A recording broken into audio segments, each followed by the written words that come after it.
Assalamualaikum warahmatullahi wabarakatuh. Salam sejahtera, salam budaya, rahayu, rahayu, rahayu. Berjumpa lagi dengan saya Mas Oo di channel Pusaka Jawa Official. Alhamdulillah wa syukurillah, segala puji bagi Allah yang telah memberikan segala nikmatnya. Nikmat yang paling besar bagi kita adalah nikmat iman dan Islam, serta nikmat diberikan kesehatan, di antara nikmat-nikmat yang lain yang tidak bisa saya sebutkan secara dohir maupun batin. Salam semoga selalu tercurah kepada junjungan Nabi besar kita Nabi Muhammad SAW serta keluarganya, sahabatnya, serta pengikutnya ila yaumil akhir. Allahumma ja'alna minhum. Semoga kita semua digolongkan umat Rasulullah SAW dan mendapatkan syafaat dari beliau kelak di akhirat nanti. Semoga Allah Subhanahu wa taala menjaga iman Islam kita, menjaga ketauhidan kita sampai ajal menjemput kita, sampai nafas terakhir kita, sampai kita mendapatkan gelar sebagai hamba-hamba yang husnul khotimah. Diawali dengan bismillah, diakhiri dengan alhamdulillah. Sahabat Pusaka Jawa dimanapun Anda berada, semoga sahabat Pusaka Jawa selalu dalam keadaan terbaik, dalam lindungan Allah Subhanahu wa taala, dijauhkan dari segala macam mara bahaya baik dohir maupun batin, dijauhkan dari segala macam musibah baik musibah banjir, angin topan, longsor, gempa bumi, kebakaran, gunung meletus, kebanjiran, kemudian musibah terlilit hutang, musibah kena penyakit, ataupun musibah rumah tangga, ataupun musibah pikiran dan hati yang rupak, atau musibah-musibah yang tidak bisa saya sebutkan secara rinci.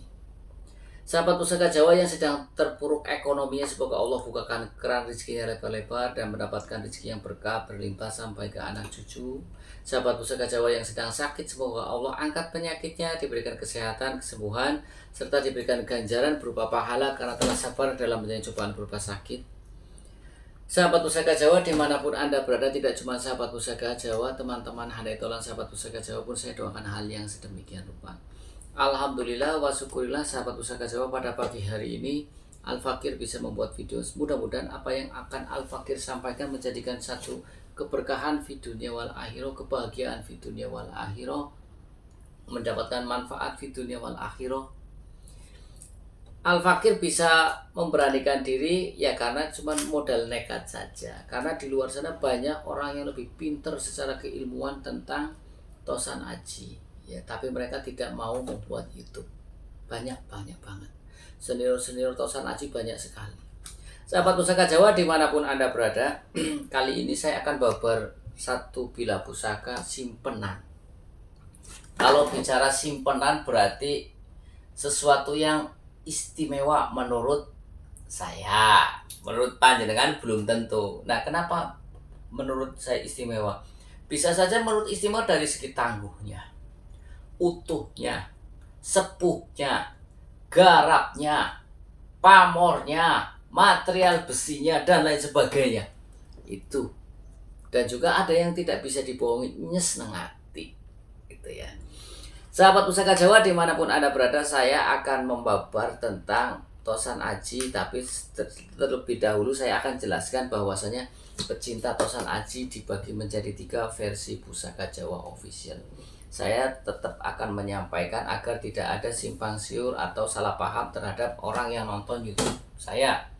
Yang pertama adalah orang yang suka dengan nilai esotori, nilai antikanya aja.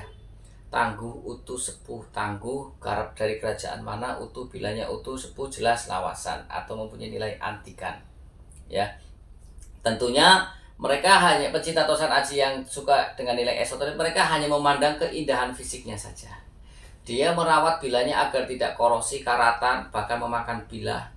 Kemudian warongkonya pun diperbaiki agar dipandang, dipegang, dikoleksi lebih enak.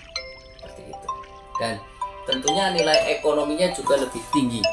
Kan seperti itu, sahabat Pusaka Jawa ya. Seperti itu. Nilai ekonominya lebih tinggi. Nah, kemudian pecinta tosan aji yang suka dengan esoterik atau nilai sisi tuah, angsar, goib, power, dan lain sebagainya, sahabat Pusaka Jawa ya. Nah, tentunya perawatannya beda dengan yang poin yang pertama tadi, yang suka dengan esoterik. Dia akan lebih mengutamakan agar yoninya, energinya, powernya tidak hilang. Biasanya mereka melakukan ritual-ritual khusus seperti pada malam Jumat Kliwon atau tahunan seperti bulan Suro ataupun bulan Maulid itu dicuci atau bahkan diukupi, dipani dan lain sebagainya. Ya, tentunya mereka yang percaya dengan esoteri akan merasakan sendiri karena tosan aji itu memang beda pembuatannya dari bahan materialnya sampai pembuatannya daripada senjata-senjata yang lain karena di sini melibatkan dua unsur langit dan bumi. Batu meteor dari langit, buminya biji besi dan baja jadikan satu. Makanya di tosan aji itu ada namanya Bopo Langit Ibu Pertiwi. Kemudian besinya pun dipilih, biji besinya pun dipilih karena biji besi banyak, ada walulin, tumbuk, urani, karangkijang, pulosani, ambal dan lain sebagainya. Tentunya mempunyai tuah tersendiri yang hanya bisa dipahami oleh orang-orang yang mendalami ilmu besi. Ya, dan mereka bisa mengetahui karena diberikan kelebihan oleh Tuhan Yang Maha Esa, Allah Subhanahu wa taala. Seperti halnya para dokter tabib itu mengetahui kelebihan-kelebihan dari tanaman karena dia diberikan kelebihan pengetahuan dari Allah Subhanahu wa taala. Ya, jadi jangan sampai banyak cakap. Ya, kalian yang tidak suka dengan esoteri jangan banyak cakap. Dengarkan dulu omongan saya. Oke. Ya, jadi pemeliharaannya seperti itu, tentunya berbeda. Kemudian yang ketiga adalah pecinta tosan aji yang suka dengan esoteri maupun esoterinya. Suka dengan dua-duanya. Ya, artinya dia suka dengan keindahan fisiknya dan juga dia memanfaatkan tuah yoni angsarnya. Karena dia tahu bahwasanya pusaka itu dibuat tidak cuma asal buat tapi dengan doa-doa khusus yang disematkan pada bila pusaka dengan lambang pamor dan juga dengan nama dapur itu adalah doa dan harapan. Kemudian dia juga untuk agar doa dan harapan lambangnya tidak hilang, ya dipeliharalah fisiknya. Seperti itu. Nah, sahabat pusaka Jawa dimanapun Anda berada, yang akan saya babar dapurnya cukup istimewa. Artinya kenapa istimewa? Karena dapur ini mencapai 4 pilar, yaitu contohnya tilam upi, tilam sari, celak sangu, tumpeng, dan brojol. Silakan Anda pilih yang mana yang mau saya bawa. Ya sahabat, kita ambil bila pusakanya. Bila pusakanya cukup panjang, sahabat pusaka Jawa. Warongkonya ini adalah warongko Gayaman Surakarta Wondo Kakok Banci. Untuk mendaknya kendit silang mira, untuk handle-nya handle canteng. Oke. Sahabat pusaka Jawa, kita ambil bila pusakanya. Bismillahirrahmanirrahim. Bila pusakanya cukup gagah kayak sing membawakan ini. Ya, bila pusakanya cukup gagah, besar, gede, lebar, tebel, utuh. Ini yang namanya tus tangguh utuh sepuh. Tangguhnya jelas, barangnya utuh, sepuhnya ya.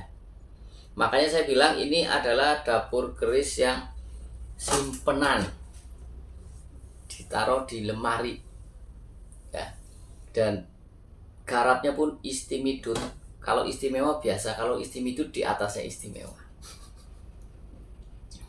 Kita jelaskan dulu. Ricikan pada bila pusaka ini adalah bilahnya lurus, pipih, memakai tikel alis, memakai pejetan. Itu saja ini adalah dapur keris tilam upih. Saya sudah sering babar tentang makna filosofi tilam upih, tapi nanti kita babar lagi step by step ya. Barangkali ada yang baru nonton channel YouTube saya buat pembelajaran. Sahabat pusaka Jawa, sekarang kita ukur panjang bilahnya dulu sebelum kita bahas tentang ricikan yang lainnya. Panjang bilahnya ini cukup istimewa, 38 cm. Kemudian kita ukur lebar bilah bagian tengah. Ini berapa? 3 cm sahabat pusaka Jawa. Hampir 3 cm, 2,8 cm. Ya. Bagian bawah, bagian sor-soran sini, ini jelas mau ke 4 cm malah, 3 cm lebih. Ya, jadi ini bilahnya lebar sahabat pusaka Jawa. Tuh. Bilahnya lebar. Pamornya bagus ya. Cukup istimewa. ya. Oke, nanti kita babar. Kita babar tentang pucukan bilanya. Pucukan bilanya ini adalah ikutnya ngudup gambir, sahabat pusaka Jawa. Pucukan bila ada 6, yang masyhur ada 4. Saya tidak bosan-bosan menyebutkan biar sahabat pusaka Jawa yang sering nonton channel YouTube saya apal. Ngudup gambir, ambu tutumo, anggabah kopong, ya nyuje, nugi pinetet, dan ngumyang. Kalau dapur pucukan bila nugi pinetet dan ngumyang Anda bisa temukan di buku keris Jawa karangan Haryono Haryoguritno, ya. Kemudian kita lihat dari tikel alisnya. Nah, ini tikel alis itu seperti alis manusia yang ada pada atas di bagian gandik. Nah, ini ada cekungan seperti alis. Nah, ini tikel alis ini jenisnya adalah tikel alis bentar dulu. Tikel alis gagang terong, sahabat pusaka Jawa. Ya, tikel alis banyak, ada gagang terong, ya, ada tikel alis landung, ada tikel alis juga, ada tikel alis nerjang gandik, ya. Ini tergolong tikel alis gagang terong, seperti gagangnya terong. Nah, sahabat pusaka Jawa dimanapun Anda berada, kita lihat dari pecetannya. Pecetannya ini cukup tidak begitu tinggi, berarti ini pecetan atau belumbangan ini adalah pecetan Batarubu atau belumbangan Batarubu, ya sahabat pusaka Jawa. Jadi karena ada pecetan atau belumbangan yang aduk bata. Oke, sekarang kita bahas tentang pamornya. Pamornya yang cukup rapi. Ini pamornya rapi, ya. Kita hitung buletannya ada berapa? 1, 2, 3, 4, 5, 6, 7, 8, 9, 10, 11, 12, 12 ya. Coba di sini berapa baliknya? 1, 2, 3, 4, 5, 6, 7, 8, 9, 10, 11, 12, 13, 13. 1, 2, 3, 4, 5, 6, 7, 8, 9, 10, 11, 12. Jadi di sebelah sininya 13, di sebelah sininya 12. 13 tambah 12 berapa? 25. Angka bagus. Di bawahnya apa Mas? Ini di bawahnya cukup istimewa, sahabat pusaka Jawa. Ini di bawahnya cukup istimewa. Anda lihat, ini ada puser-puser lagi seperti keong. Ini adalah pamor bari bojo kalau orang Makassar ngomong, pamor kul buntet kalau orang Jawa bilang. Nanti kita babar step by step ya. Nah, yang atas ini apa Mas? Pamor apa? Pamor yang pada bulatan-bulatan yang secara tersusun ini, tersusun dengan rapi, dengan jarak 0,5 atau 1 cm, ya, dari pangkal keris sampai ke ujung bila. Ini adalah pamor Bendo Segodo, ya. Pamor Bendo Segodo adalah pamor tergolong pamor rekan, pamor yang dirancang terlebih dahulu oleh sang empu. Pamor Bendo Segodo tergolong pamor tidak pemilih, artinya siapa saja cocok untuk memilikinya. Mungkin ada beberapa senior keris di daerah Tegal, Brebes bilang kalau sebetulnya pamor ketip yang asli ya yang seperti ini, gitu, yang Bendo Segodo yang seperti ini. Karena memang ada suratman ketip yang memang diketrok, besi yang diketrok bersap-sap, ya, diketrok bersap-sap, setengah disap, setengah disap. Ada juga yang bulatan ketrok begitu, ketip. Tapi ada sebagian orang mengatakan ini juga, kalau ini adalah ya ketip yang asli yang seperti ini. Tapi ya itu kan pendapat, silakan Anda mau ikut yang mana. Saya tetap ya ini tambahan hasanah saja, wacana saja. Nah, kalau di buku pamor ini adalah pamor Bendo Segodo dengan ciri-ciri bulatan yang bersusun, kemudian dia memakai jarak antara 0,5 cm sampai dengan 1 cm. Coba saya ukur ya, benar atau tidak. Nih, yang di sini ini jarak ini kosong. Ini 0,5 cm. Sedangkan jarak yang di atas ini 1 cm. Jadi ini memang benar-benar pamor Bendo Segodo. Kemudian bulatannya juga bersusun rapi. Kenapa keris ini dikoleksi dan masuk pada lemari? Ya karena memang istimewa sekali. Pamornya yang terap-terapannya rapi, ya kan? Terap-terapannya rapi, besinya utuh, tebal, lebar, pamornya pun bior, jelas. Kurang apa lagi? Kemudian sahabat pusaka Jawa dimanapun Anda berada, pamornya juga tidak belepotan. Artinya begitu bulatannya ini ya bulatan-bulatan fokus. Tuh. Besinya hitam kekuningan ya. Ya kelihatannya hitam kekuningan. Tuh di bawahnya tuh. Tuh.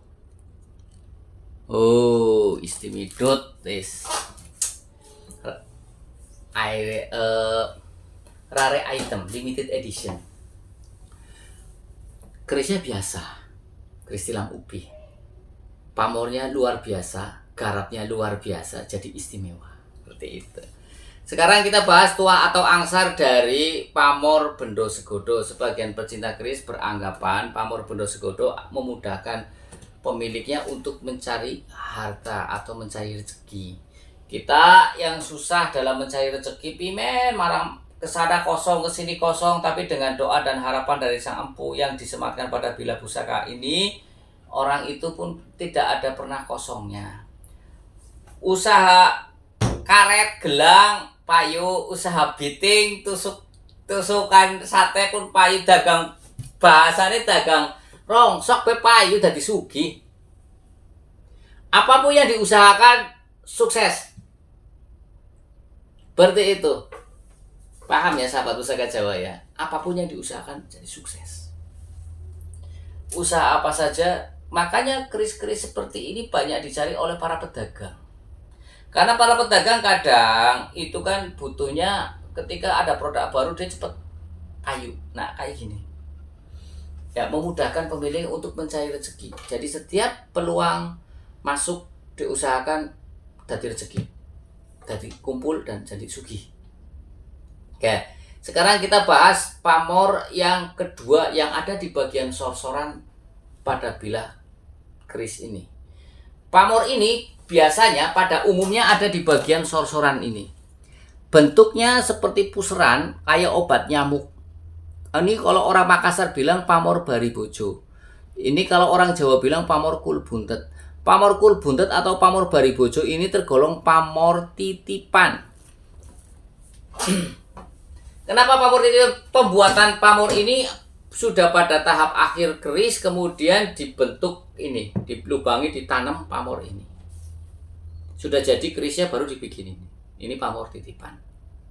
Ya. Pamor kul buntet tergolong pamor pemilih. Tidak semua orang cocok untuk memilikinya. Jadi memang ada beberapa pamor yang tidak pemilih dan pamor pemilih. Di sini ada dua, sahabat pusaka Jawa, ada dua, yaitu pamor Bendo Segodonya tidak pemilih, tapi pamor kul buntetnya pamor pemilih. Dan pamor kul buntet itu rata-rata yang ada pada bilah tombak kah, pada bilah pedang kah, badik kah, keris kah, tergolong tosan aji tayuhan. Atau buat ageman, buat pegangan, buat piandel. Jimatan wis lah bahasanya, diambil sisi tuahnya. Sebagian pecinta keris beranggapan bahwasanya tuah atau angsar dari pamor kul buntet adalah untuk singkir boyo, untuk menyingkirkan bahaya. Makanya kalau ada pamor seperti ini, kalau orang bilang, oh kita keris singkir boyo, karena melihat dari tuahnya. Menyingkirkan bahaya tuah dari kul buntet biasanya ketika dalam keadaan terdesak dia tidak terlihat oleh musuh. Ya, kemudian diberikan keselamatan biasanya bahkan dari sajam, senjata tajam, bahkan sampai ke peluru. Makanya pamor kulbuntut ini banyak dipakai oleh dulu para pejuang, banyak dimiliki oleh para pejuang agar selamat dari senjata para penjajah, peluru para penjajah. Saya pernah punya badik yang punya guru saya juga begitu, ketika digeledah di sininya dengan pamor kulbuntut sama polisi ya, waktu itu ada operasi di daerah Cadas Pangeran di Sumedang sana. Itu enggak digeledah gini, enggak ada, padahal diselipin di sini. Mungkin kersane Gusti Allah ya, pusakanya nggak mau diambil, jadi bisa pengasannya laka, polisi ngegeledah itu nggak ada. Bahkan konon katanya si pemilik bisa tidak terlihat ketika dalam keadaan darurat. Intinya dengan memiliki pamor kulbuntut ini adalah orang itu disingkirkan dari mara bahaya yang tidak diinginkan. Bahaya selamat itu datangnya dari Tuhan yang Maha Esa semua, dan yang berhak untuk menyelamatkan dan yang berhak untuk mencelakakan adalah Tuhan yang Maha Esa. Tapi dengan kita banyak berdoa, walaupun sudah ditakdirkan itu orang cilaka, tapi ketika dia berdoa meminta keselamatan, Allah pun bisa menghapusnya. Nah, kalau kita membawa doa-doa dari Sang Empu yang disematkan pada bila pusaka ini, berarti kita tergolong orang yang berhati-hati meminta perlindungan kepada Tuhan yang Maha Esa. Tosan aji itu seperti halnya ATM. Kalau kita tidak tahu passwordnya, tidak bisa cara menggunakannya. Dan kita kalau tidak tahu makna filosofinya, kita tidak juga tahu tuah dan angsarnya. Ya, sahabat pusaka Jawa. Jadi rata-rata kalau untuk keris ataupun apalah yang ada pamor kulbuntutnya adalah keris-keris tayuhan, artinya yang diambil sisi tuahnya. Oke. Sahabat pusaka Jawa dimanapun Anda berada, sekarang kita babar tentang makna filosofi dapur keris lurus. Dapur keris lurus adalah agar kita diberikan keteguhan hati dan kekuatan iman. Ya, agar kita hatinya teguh, iman kita bertambah kuat ketika menghadapi gempuran-gempuran masalah yang ada di dunia ini. Tidak gampang terpuruk, tetap semangat, keep strong.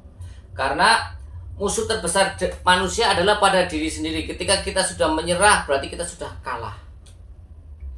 Ketika manusia masih punya harapan, tidak ada yang namanya kesulitan. Asik. Ya, kita punya semangat, tidak ada yang namanya kesulitan. Bismillah. Kita yang malas berdoa, kita ambil pusaka, kita ngalap doa-doanya dari Sang Empu tafaulan, ngalap berkah doanya dari Sang Empu. Doanya kepada Tuhan yang Maha Esa. Ya, seperti itu. Syirik Mas, enggak syirik. Syirik itu ada di hati manusia. Ketika kita meyakini totalitas bahwasanya keberuntungan kita ada pada bila pusaka ini syirik. Tapi ketika alhamdulillah Allah memberikan keselamatan dengan doa dari Sang Empu yang disematkan pada bila pusaka ini, kira-kira kita kayak sudah bisa alhamdulillah, segala puji bagi Tuhan semesta alam. Alhamdulillahirabbil alamin. Kita kan berarti kan bersyukurnya kepada Allah yang telah terima kasih ya Allah yang telah memberikan keselamatan lewat perantara doa dari Sang Empu yang disematkan pada bila pusaka ini.